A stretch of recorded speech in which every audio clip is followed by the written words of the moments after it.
How to convert your business account to a personal account in Instagram. Today in this video, I'll show you exactly how to do that, so follow up with me. First, go to your Play Store or App Store and make sure to update your Instagram app. Once you have it updated, go ahead and quit and go to your Instagram app. Once you open it, tap on the profile picture in the bottom right corner. As you can see here, I am on a business account. Let's see how to convert it to personal. Tap on the three lines right here and then tap on settings and privacy. You would want to enter this section right here, business tools and controls. Tap on it and then tap on switch account type. From here, tap on switch to personal account.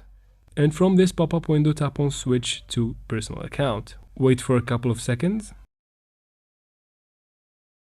And just like that, you have switched to a personal account on Instagram. I hope this video was helpful. If it was, please like and comment down below.